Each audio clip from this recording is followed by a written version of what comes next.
में भी चुनाव होता है, मोदी जी और अमित शाह को वही राज्य दिखाई देता है। अब अगले 6 महीने तक अचानक से गुजरात के इन दो नेताओं को बिहार की चिंता सताने लगेगी, बिहार की गौरवशाली अतीत की वो चर्चा करने लगेंगे। बिहार में भी कभी विक्रमशिला और नालंदा जैसे विश्वविद्यालय थे, इसकी चर्चा और इसकी याददाश्त उनकी ताजी हो जाएगी। बिहार की गरीबी कैसे दूर होगी ये पता अभी उनको चलेगा। अगले 6 महीने तक जितनी भी सरकारी योजनाओं का बटन दबाया जाएगा उसका केंद्र भी बिहार बनाया जाएगा। जो योजना पहले से चल रही है, हर 3 महीने पे किसानों को स्वनिधि का पैसा भेजा जाता है, वो बटन दबाने के लिए मोदी जी बिहार में ही आकर दबाएंगे। तो ये कोई नई बात नहीं है, लेकिन नवंबर के बाद ये दोनों लोगों को फिर बिहार कभी अगले 6 साल तक दिखेगा नहीं, क्योंकि तब तो बिहार उनके लिए सिर्फ मजदूर का सप्लाई केंद्र है। अच्छा तो तब होता जब अमित शाह जी आ रहे हैं और वो घोषणा कर दें कि अगले 2 साल, 4 साल, 5 साल में बिहार से मजदूरों का पलायन, जो गुजरात के फैक्ट्रियों में, मोरबी में, सूरत में जो लड़के इस गर्मी में 12-15 हजार रुपए में नौकरी मजदूरी कर रहे हैं और गुजराती लोग उन फैक्ट्रियों के मालिक हैं, अमित शाह जी ये घोषणा कर दे जो गुजरात के मजदूरों को मजदूरी मिल रही है उतनी मजदूरी तो कम से कम बिहार के बच्चों को दिलवाओ। ये बात यहाँ बिहार में कभी चर्चा नहीं होती है।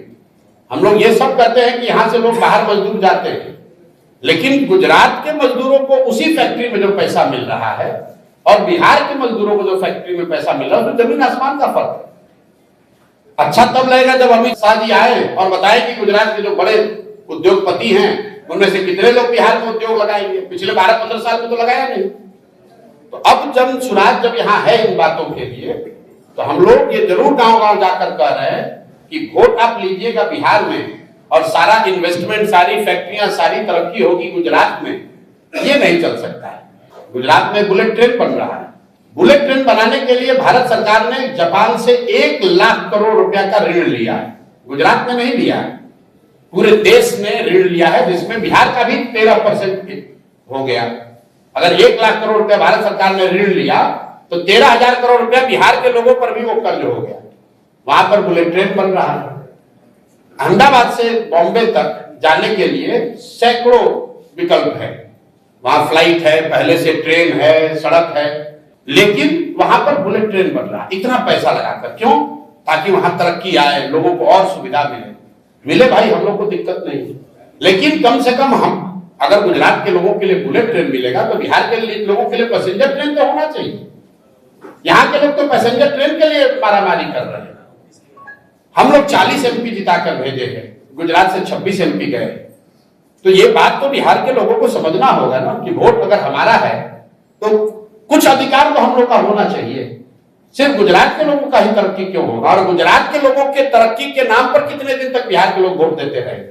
जनसुराज में हम लोग गांव-गांव जाकर यही तो कह रहे हैं कि मेरे भाई, एक बार अपने राज्य की तरक्की के लिए, अपने बच्चों के पढ़ाई रोजगार के लिए वोट दे दो। गुजरात और कर्नाटक और तमिलनाडु का विकास और देश और पाकिस्तान और चाइना का बात बहुत हो गया। ये बिहार विधानसभा का चुनाव है।